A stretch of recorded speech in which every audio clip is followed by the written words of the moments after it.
Hey guys, welcome to Under the Arch Sports. I'm Eric Hobbs. We're talking Mizzou and their really disastrous performance against Drake in the NCAA tournament. Before we dig into that, please guys go ahead and subscribe to our YouTube channel and find us on Facebook, Instagram, X, and Spotify. All right. Yeah. Yeah. Mizzou bounced from the NCAA tournament 67 to 57. Yeah. 57 points against this team, Drake. That speaks to really the overarching point of this game is that you had a contrast of styles. Everybody knew that going in, and that was the big kind of point of discussion. Who would impose their will in terms of pace? And it was 11 billion% a Drake basketball game. Mizzou scored less than Drake's season average of what they gave up. They gave up 58.4 points per game. Mizzou scored 57. The fifth highest scoring offense in college basketball. Just an absolutely miserable performance. Uh, the big reason for this is when you look at the players, Mark Mitchell, Tamar Bates, Caleb Grill, absolutely nothing early on in this game. First, what, 10 minutes of this game, they had a combined 0 points. Mark Mitchell almost got to halftime before he scored, which if you watched our preview video, we were talking about him absolutely abusing Drake and having a career high. That, more than anything, was just unfathomable. Caleb Grill finished out down the stretch here, shooting below 30% in the final 6, 7 games. And some of it was just getting reckless with shots, just knowing he had that confidence that he could make anything. And he kind of earned that, but a lot of it was also just, wow, the shots just weren't falling. Uh, some of that you just kind of got they were going in earlier, but you have to game plan around that. I understand that sometimes it's going to happen, and maybe his heater like in January, maybe this stretch to end the season was just averaging all that out. You have to game plan around it. Missouri did not do that, and Tamar Bates certainly not aggressive enough for most of this game. Became more aggressive, I'd say, as it got right to the end, but still throughout the game, nowhere near as aggressive as he needed to be. A lot of this has to do with the fact that Missouri, under Dennis Gates, awesome in transition. If the threes are falling, look out. But when you face a fundamentally sound defensive team and a good rebounding team, you're going to struggle in that transition game because, well, you're not getting as many rebounds. They're a good rebounding team. That's an easy way to get in transition. They get back and they play good defense. That makes transition game harder. So you have to play a half court offense, and Missouri just doesn't have that. Dennis Gates is masterful when it comes to drawing up specific plays, like one or two a game. It seems like inbound plays specifically, it feels at times where he's notorious for having one genius inbound play per game. There was one play at the top of the key, I believe it was Ant Robinson with the backdoor cut to Caleb Grill for a wide open dunk in the second half. That was a beautiful play. But where is that stuff throughout the entire game? You know, Mark Mitchell he had all the makings of the type of guy who could just dominate this game, and he didn't. And a big part of that, there was no offense run to get him the ball in a good position. And there was nothing set up to where there was he gets the ball right as Caleb Grill's coming off of a pick, and Mitchell gets to choose from taking a guy one on one, or as soon as the double comes down, kicking it back out to Grill for an open look. There was nothing like that. When Mark Mitchell got the ball and tried to be assertive, it was him just ending up with the ball at the top of the key or even bringing the ball up and then just going. It was one-on-one ball. There was no play. So, yeah, that's something that Drake just completely took Missouri out of. And it's the same type thing that Texas A&M does very well. It's why Missouri can't beat Texas A&M. Strong rebounding team, very good defensively, fundamentally sound. And Missouri just has no answer for that. Dennis Gates has no answer for that.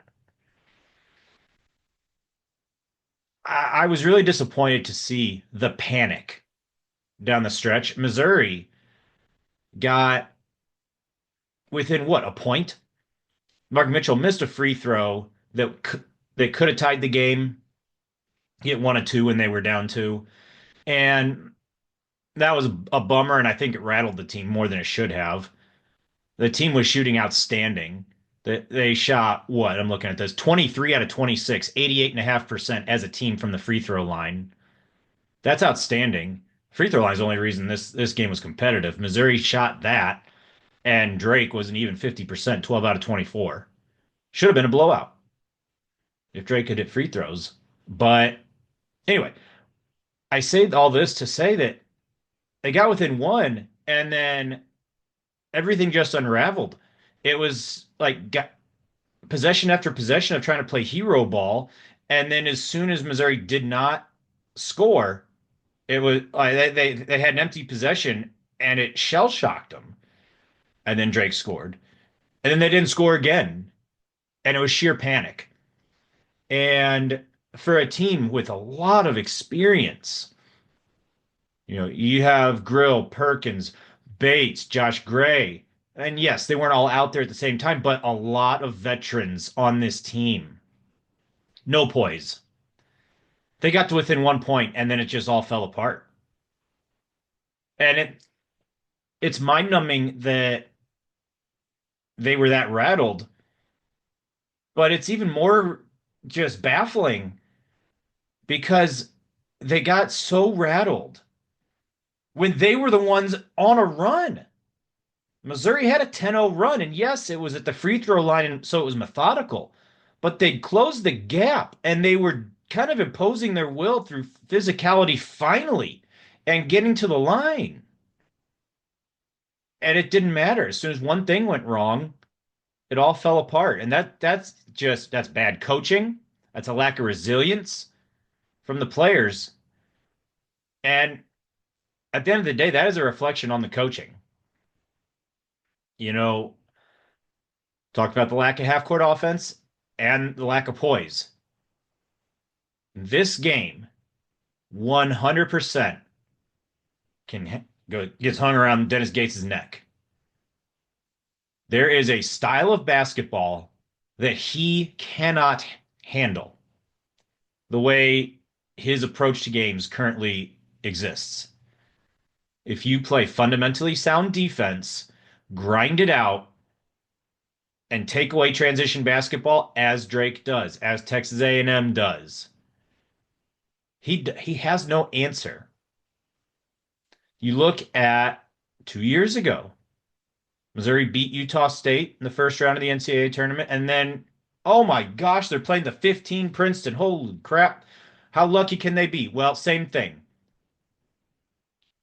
Lots of fundamental, smart basketball, acknowledging, yep, we cannot out athlete you. We're going to outwork you and out fundamental you. And Gates has nothing for it. That Missouri team put up the same 57 points against Princeton and got smoked. Um, yeah, right now it looks like a fatal flaw in Dennis Gates' program. I he has to show the flexibility to adapt in terms of either maybe you run and he's got I don't know, he's got to come up with something more of a half court offense because what he has does not work. We saw that the first year especially, and even this year. This team was so reliant on transition. And yes, it's great to be good at transition basketball, but you cannot be dependent on it. It needs to be a great accessory that makes a good team great. Instead, transition basketball, transition offense for Missouri keeps a horrendous team afloat. That's what we saw, especially when the shots are not falling at a ridiculous clip.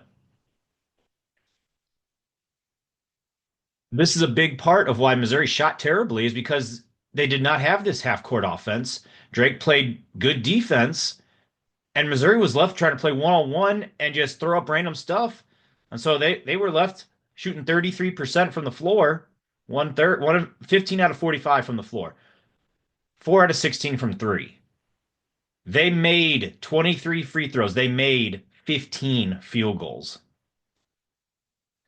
I I would have understood losing to Drake.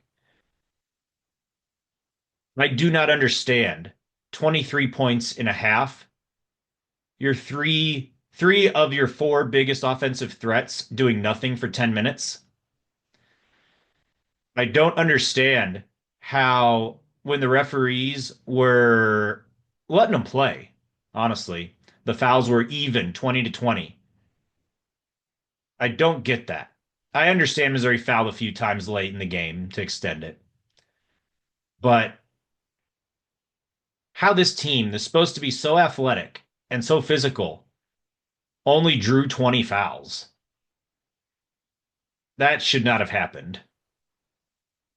I remember when the announcers were talking about Deb Antonelli was one of the analysts, and she said, "Look, this is late in the first half. Missouri had only committed 3 fouls, and they were losing." She said, "Look, your MO is aggressive defense. Take some chances." And yet, Missouri really didn't until the last 10 minutes of the game when they started really pressuring. Missouri, I would have done that to begin with. Make Drake kind of force them into helter skelter and not just a smooth kind of offense because it's their pace. They just stood there and dribbled the ball right outside half court until about 12 on the shot clock. It wasn't running methodical offense. It was draining the shot clock and then running a quick play.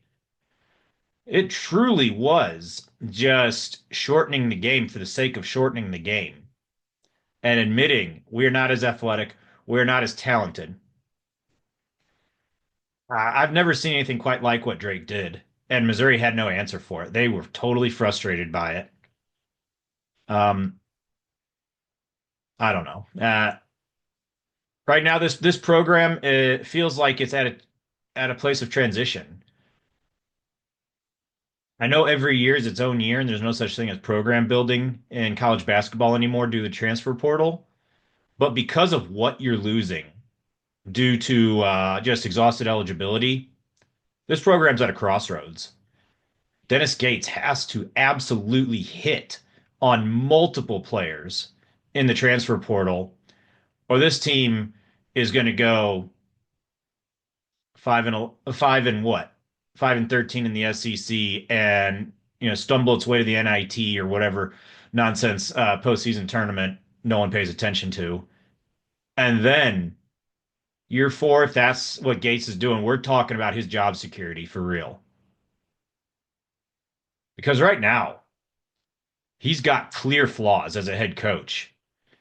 And if the first weekend of the NCAA tournament is his ceiling, that's good enough right after Kim Anderson and Konzo Martin. That's not good enough in the long term. So we'll see what happens. It's a bitter end to what ended up being a decent season that had such high highs early, high hopes, and then just came crashing down. We'll keep you covered with the rest of Mizzou sports. And hey, check it out. Battlehawks about to start, and the Blues have surged into playoff contention, and they have a wild card spot right now. So we'll see what happens there. Until next time, thank you all for watching.